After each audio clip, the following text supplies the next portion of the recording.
Sky Squad, we are back in the building, and I want to know, will you be betting it all on Blaque? Let us know in the chatterization down below. Before we get into today's video, I do want to tell you that we do have a sponsor for today's video, and I want to thank you guys for supporting the sponsorships on this channel. And today's video is sponsored by Wodoku. But we'll get into that momentarily. The first thing I want to know from you guys is, again, are you betting it all on Blaque with a Q? And what did you think of this episode that we got to discuss? We got a lot to cover, a lot to break down. I actually had of course, on this channel, we always do like a review rating. I want to know what your rating is right off the rip, right? Because I was actually gonna rate this episode one thing, and then as I got further deeper into the episode, I was like, oh no, player, we gotta rate it another. Okay. So for me, I'm gonna tell you what my initial rating was. My initial rating was gonna be to give it an 8. So, the past couple of episodes for me had been a 10 because they had been so jam-packed and just again, action-packed. There are really, to me, not a lot of fluff scenes in this series as a whole. I feel like every conversation and every scene that we see is usually moving the needle forward in some way, shape, or form. Like when they get onto the camera, they are setting a scene that is moving the story forward. And you don't always get that on a lot of reality TV shows, to be very honest with you. I feel like a lot of times when we're watching reality TV, some of the scenes be like, y'all could have left this out for real, for real, for real.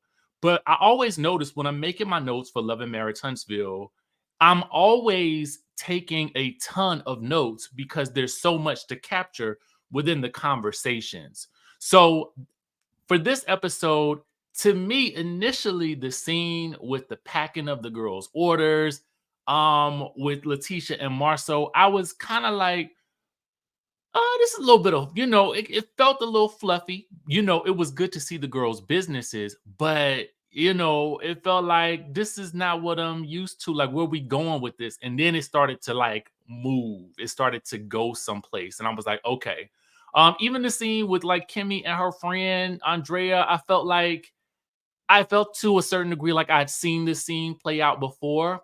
So it really wasn't as, I don't know, meaty for me. However, I do think that there is a lot of discovery there, and we'll talk about that.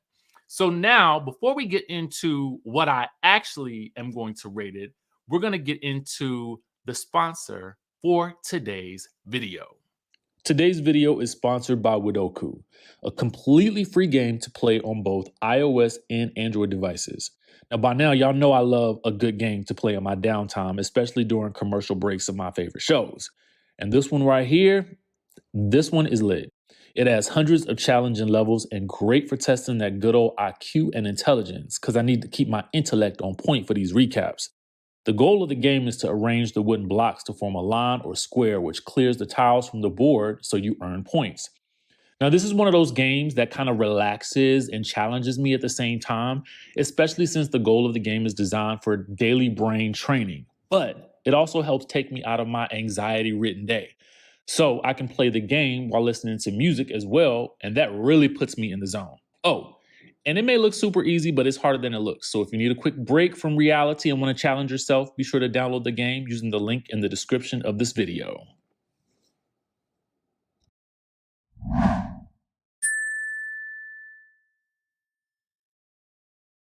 All right, let the games begin, okay? Thank you guys for supporting the sponsorships on this channel. Like I said, they really do help the channel out, so I appreciate you guys so much. Now, let's get into my actual rating for this episode. It's called SEX Lies and Videotape. I'm actually going to give it a 9. I feel like a solid 9 is where we should be landing because the two conversations that we have towards the end of the episode, I felt like we really started to get into some things with Martell, Chris Fletcher, and Marsau, and then with Keke and with Melody. So without further ado, let's go ahead and dive on in. So we start off the episode, and Martell he's still talking to Chris Fletcher, and I think his name is Fred, his business partner. And they're basically still talking about Marsau from last week's episode, in case you missed that. Basically, Chris Fletcher has told Martell the things that Marsau was saying at the couple's dinner with the Scotts and the Fletchers. And Martell is very upset because he feels like, Marsau is essentially discrediting the Holts. Okay. So he does want to have a conversation with Marsau, but I feel like he knows that Marsau is going to pull a Marsau and do some double speak. Because y'all know Marsau be doing the double talk. You know what I'm saying? And I just feel like the double talk usually tends to tire the other person out. So they usually end up way more frustrated than Marsau ever does. So unless you are, an expert at double talk and double speak, you really are never going to be well equipped to have that level of conversation with Marsau. And I just don't think, based on what I saw, that Martell was really ready for that level of discourse. I do feel like Mel had a better she I feel like she came out of that conversation, I think, with more of a win and getting an apology from him than Martell did. And it's interesting now that I think about it, I'm really reflecting on the two conversations and just how different they are. And I think the difference is, well, as we'll talk about, is that Marsau, I feel like, has leverage over Martell in a way that he does not have over Melody. And when pushed, he was ready, willing, and able to utilize that leverage when it came down to it. Okay. So anyway, Martell is puffing up his chest and doing all the talking. And I feel like rightly so. I do understand where he's coming from. I feel like, to a certain degree, it's kind of like the way it came across, it did seem like it was discrediting, Melody and Martell's business success, specifically as a result of, perhaps what they have done with regards to the show.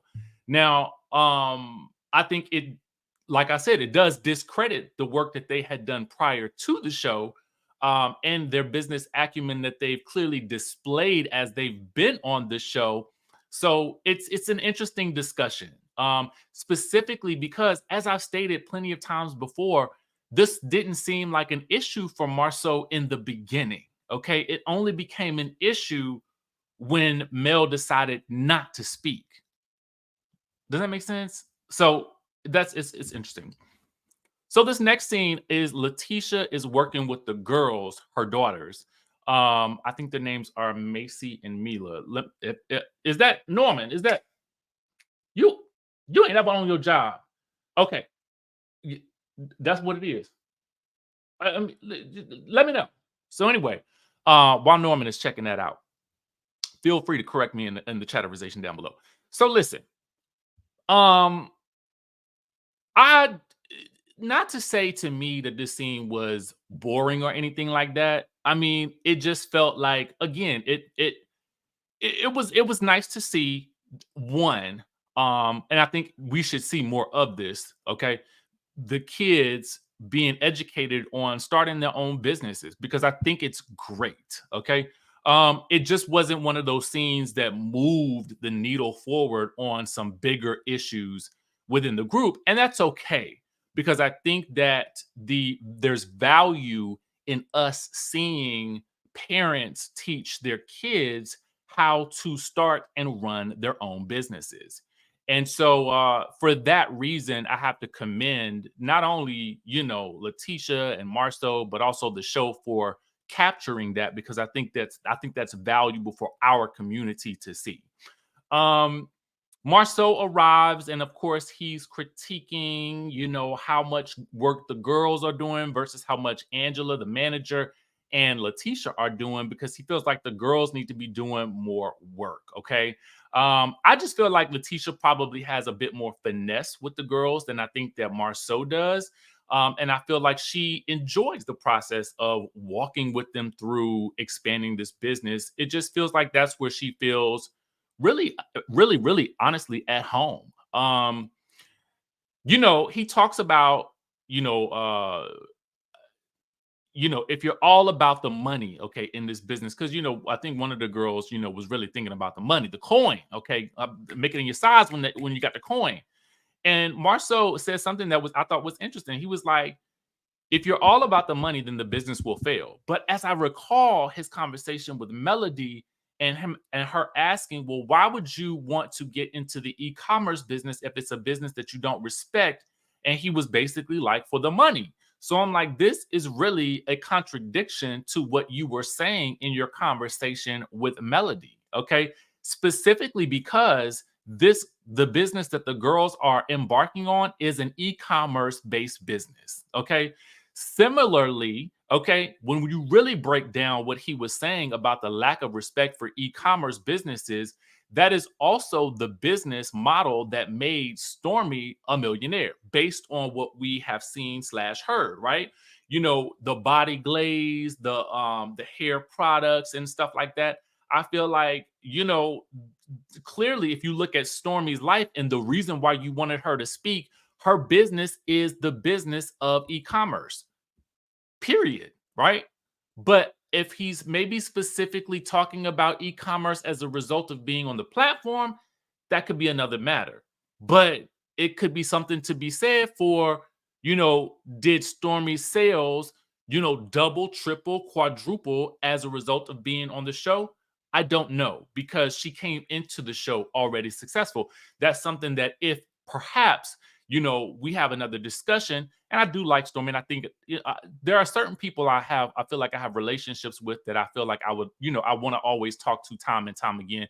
She's one of those people because I feel like, for those of you guys who, if you have not had the chance to interact with her, she is one of those types of people who you can sense there's the energy that she has that is very welcoming, very I think for me, when I go back to my initial interview with her, I think there was a part of her that wanted to be very politically correct about how she responded to things.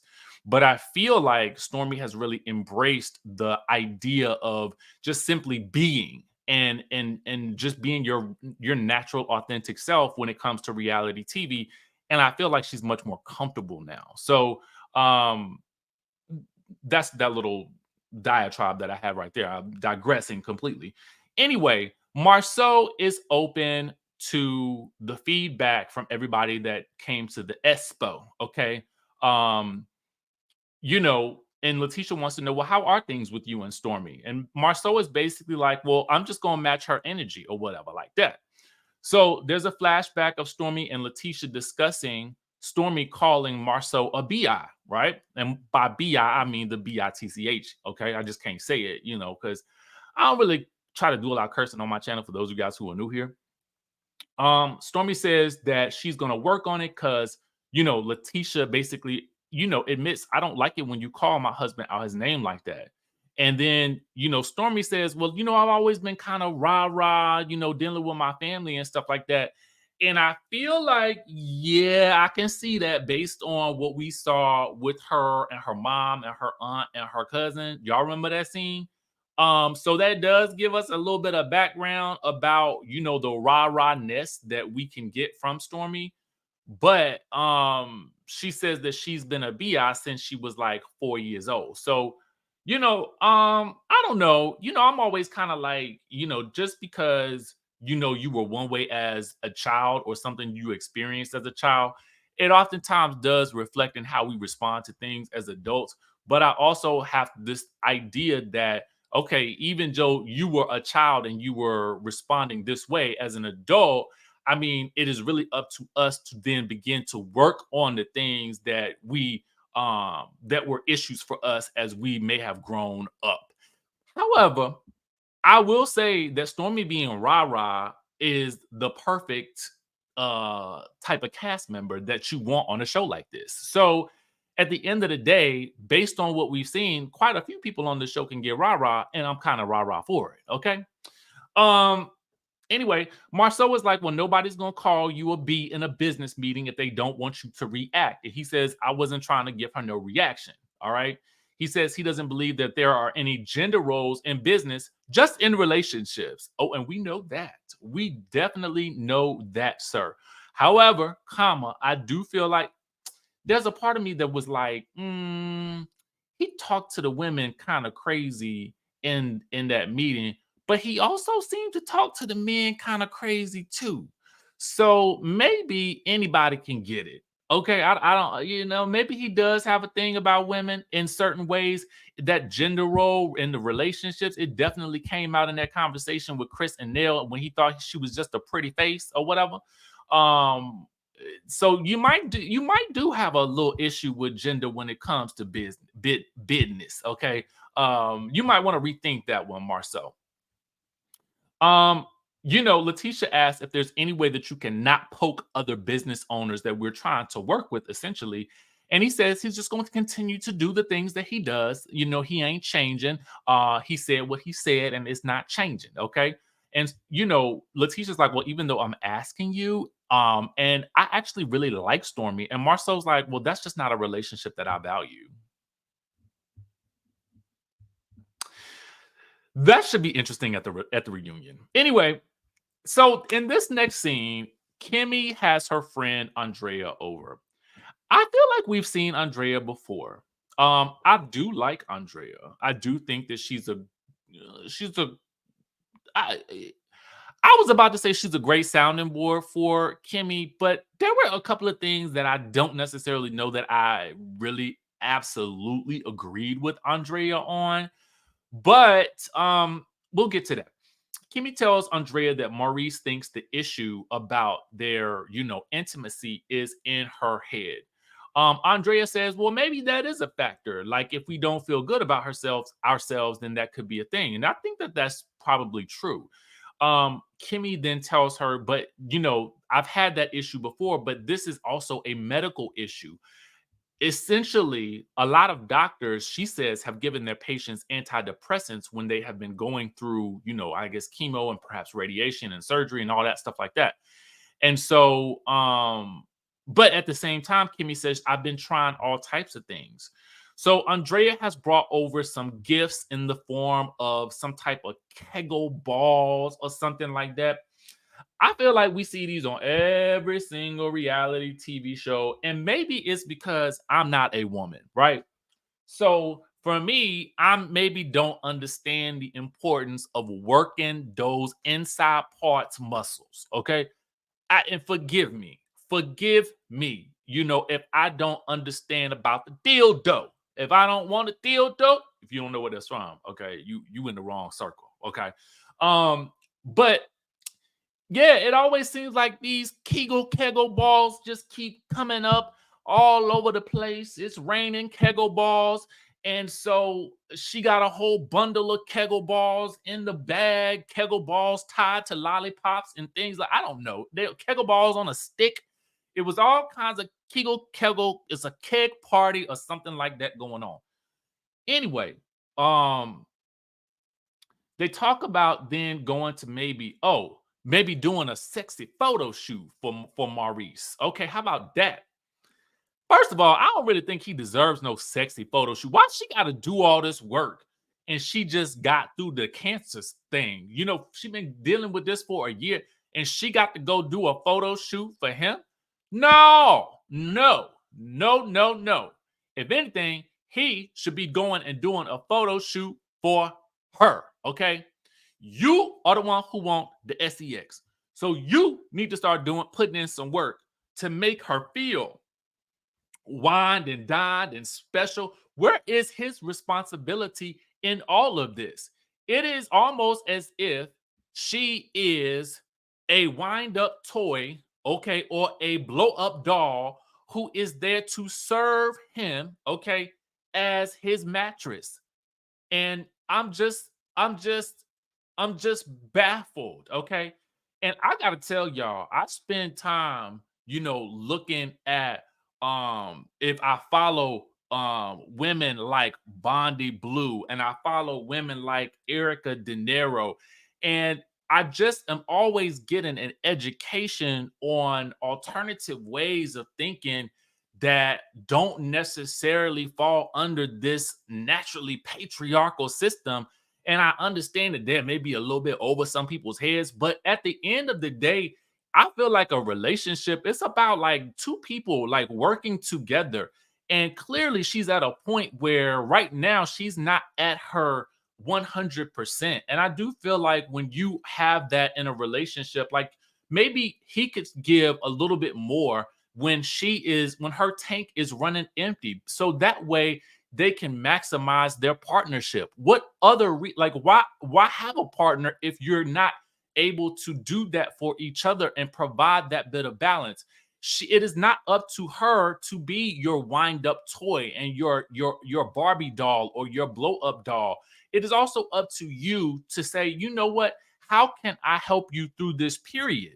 So you maybe should be doing the photo shoot. Maybe you should be taking a different tactic or stance to try to get her back to the place where she's mentally feeling. Since you feel like it's just a mental thing, why don't you help her get back into that mental space versus just simply acquiescing to your own selfish needs?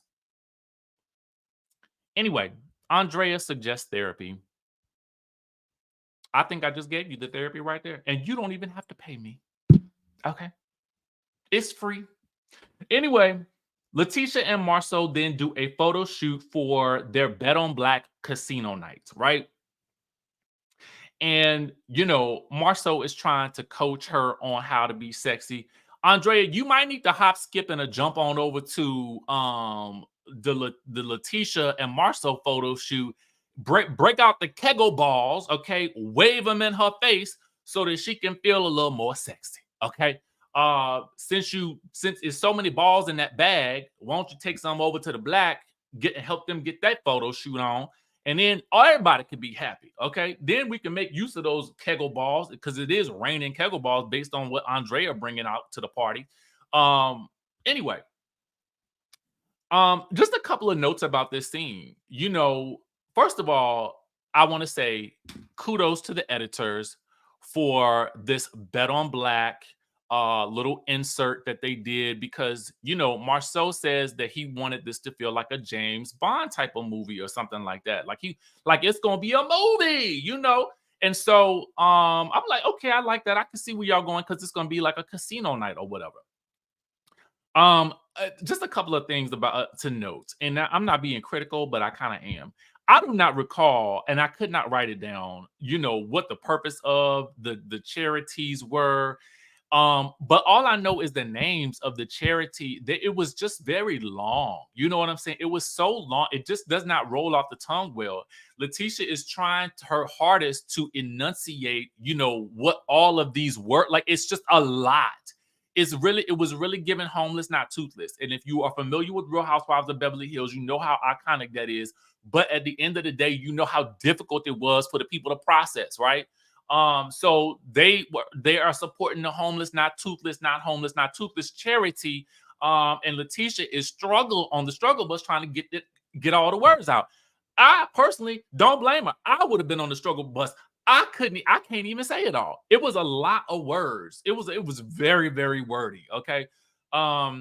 But I will not, critique them too hard on, messing up the lines and stuff like that. Because, for me, it's funny because, in doing like sponsorships and stuff like that, there is a bit of like, okay, yeah, it's like, first of all, I like games anyway. So that ain't no stress for me to, film myself doing, right? But you do got to set up angles and stuff like that and get the good lighting. And, you got to kind of script it out so that it makes sense and you hit all the points that people should really understand and hear. And so you want to make sure you get all that out. But it does take some takes sometimes. You know what I'm saying? So I'm not going to criticize them on that because that's a natural thing. Anyway, so Marsau then goes to visit Martell. He says that the town hall meeting, Martell seemed a little animated, so he wants to go make sure that he got the right story from Fletcher.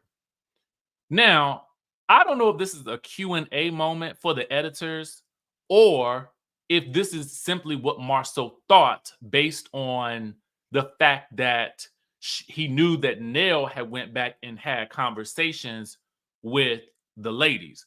So he says that, but in the last episode, Martell said if he had known about what Marsau said about him and Melody, then he would have confronted Marsau at the town hall.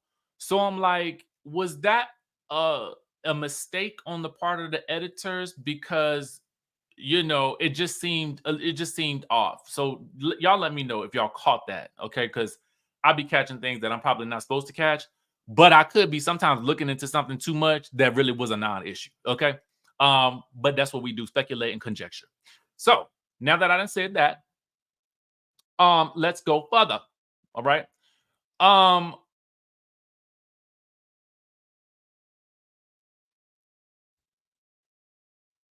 Maurice is stopping by Martell's house. At first, I was like, is this the new house or the house that he need to be kicked out of? That question will be answered shortly. So then Marsau congratulates him on the house that he saw on the internet. And I was like, it took me a minute and I was like, oh, that's the house that they building that they was at last week when the beginning of this episode that Fred was working on. Okay. So I had to get that distinction down. And so Marsau then reveals that Fletch confronted him about the Blaque Espo and that Fletcher went back to Mel and embellished and was messy. But I'm like, she really didn't embellish. He didn't really embellish anything, I don't think. I feel like he basically said what happened.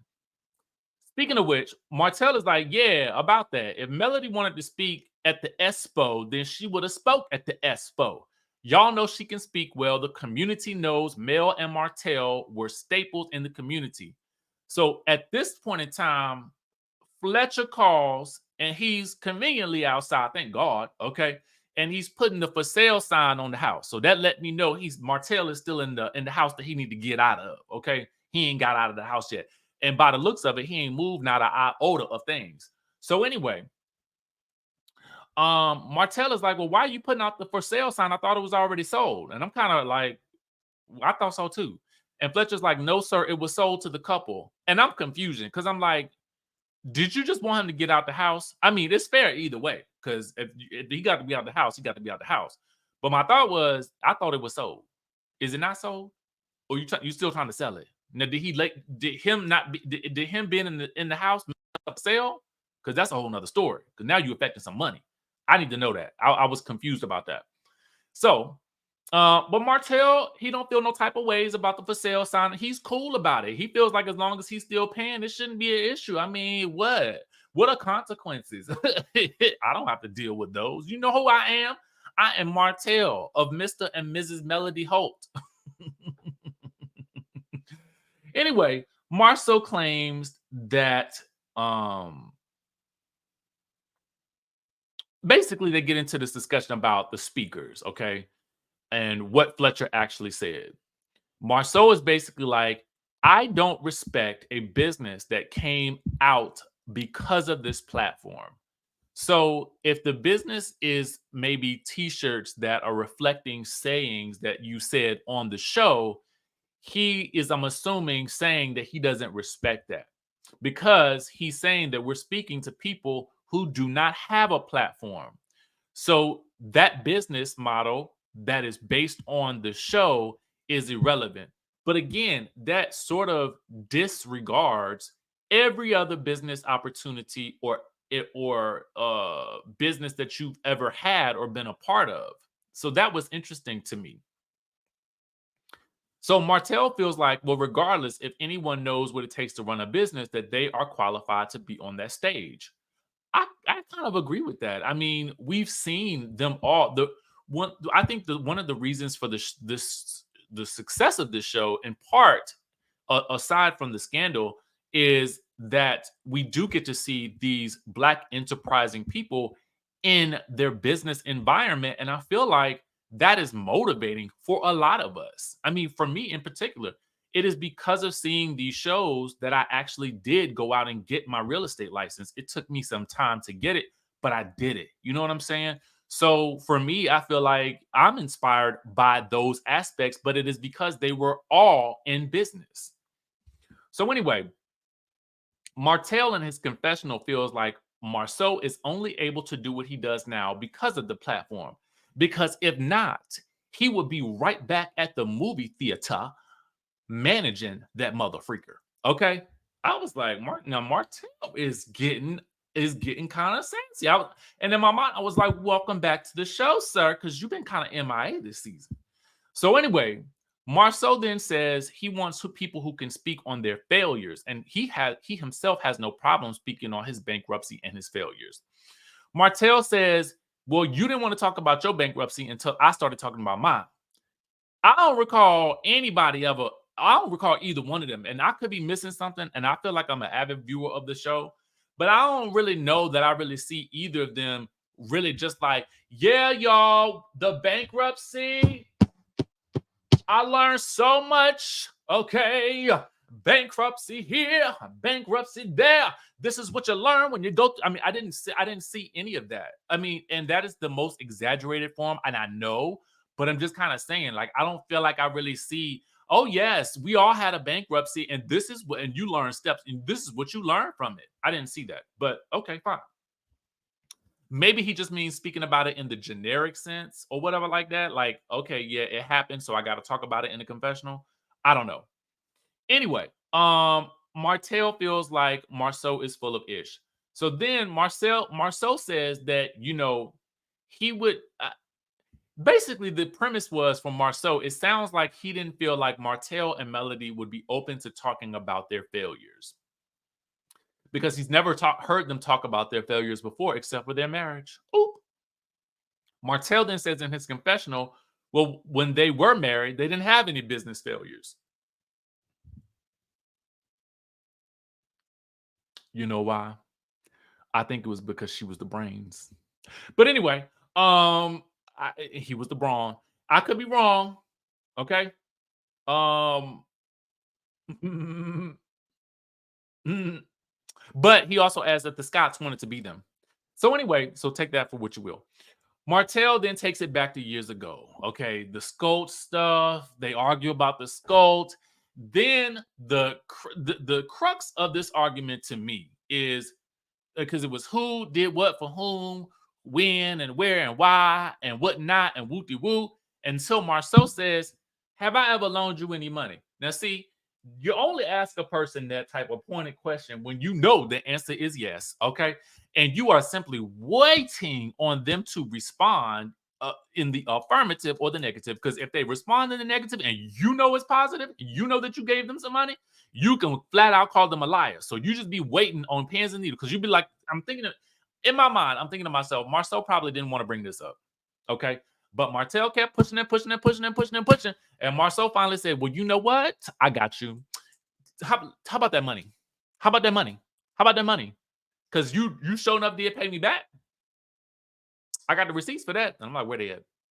So Martell is like, I ain't give you no money. What money? What have you done for me lately?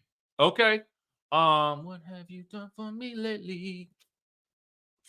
Yeah. Anyway, Chris has to intervene. Okay, like, okay, y'all, chill, chill out, bros.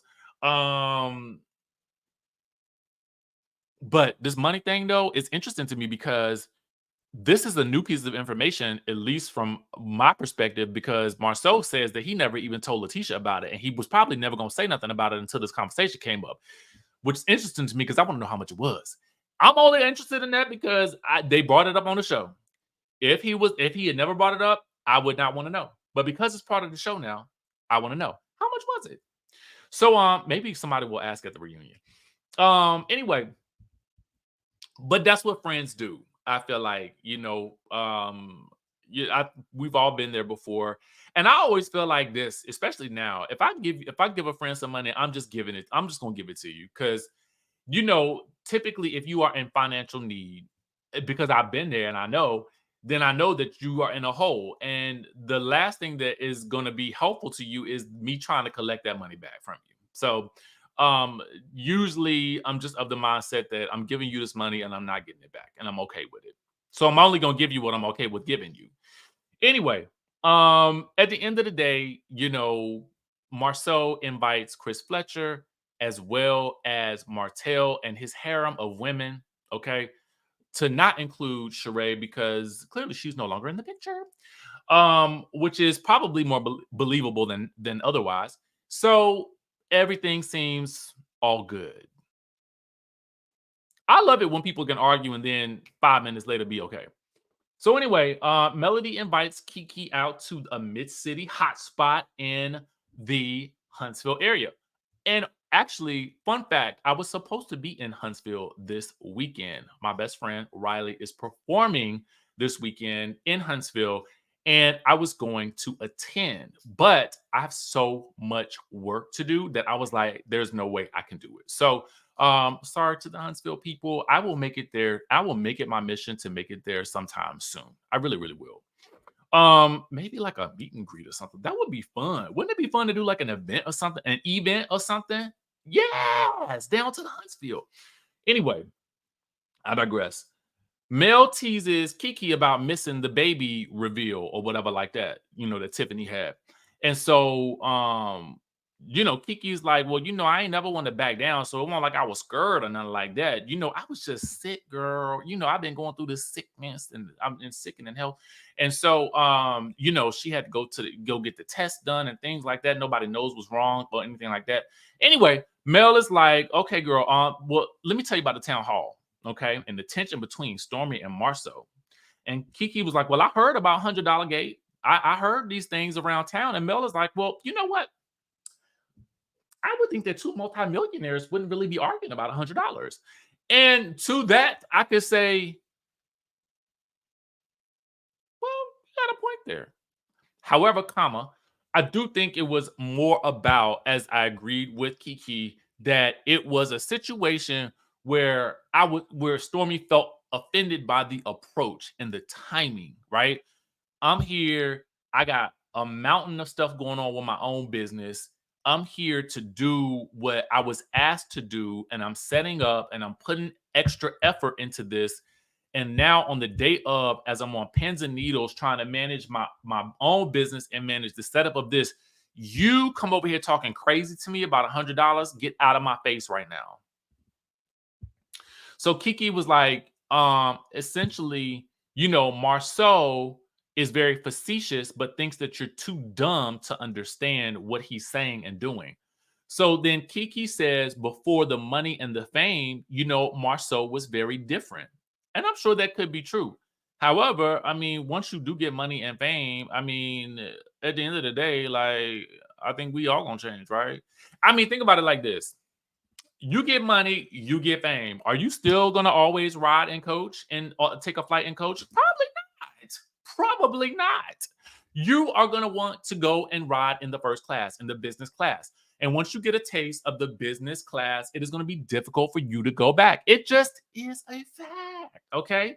So I can understand that to a certain degree because I think that's reality, but maybe not so much in the way that you treat people, you should change. Okay. And I think that's the point that Keke was trying to make.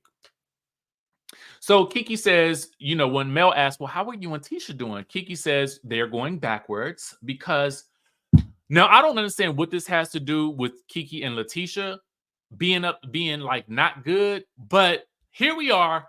Keke is revealing to Melody that Marsau apparently, there's rumors and nastiness that if you know what that's from, put it in the chat. Rumors and nastiness.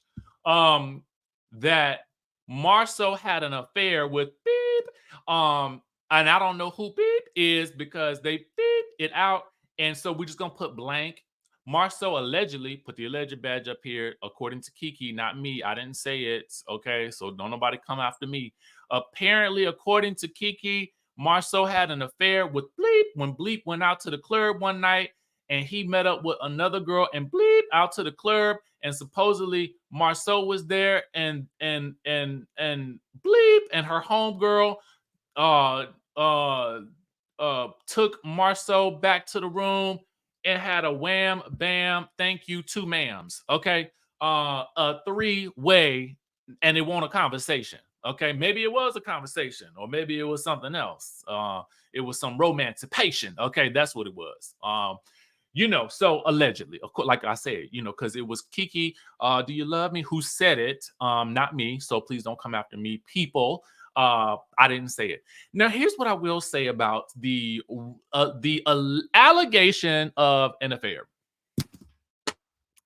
There have been so many on this show that, to me, at this point, because you've all thrown so many affairs at us, unless I see the videotapes, as this episode is named after, okay, until I see the tapes, I'm not going to believe it. And then even if I saw the tape, I still don't know if I will believe it, because I don't know if it's the AI or not, okay? So, having said that, unless you have some sort of formal proof of this in the form of a tangible receipt that I can see, then I'm going to need y'all to stop with the rumorization, okay? Unless so-and-so blank is willing to come on the screen and say, yes, I was in the romancipation room, in the boom boom room with Marsau and another blank, then I'm not necessarily sure I'm going to believe it. So, because again, we have been thrown too many affairs and nastiness, rumors and nastiness, that I feel like I am desensitized to it at this point. So until somebody comes up and says, yes, I did it, it was me in the library with the candlestick, then I don't know if I am going to believe it. But let me know if y'all believe it, and then we will continue this conversation in the next video. Thanks for watching today's video, and remember to download Widoku using the link in the description of this video.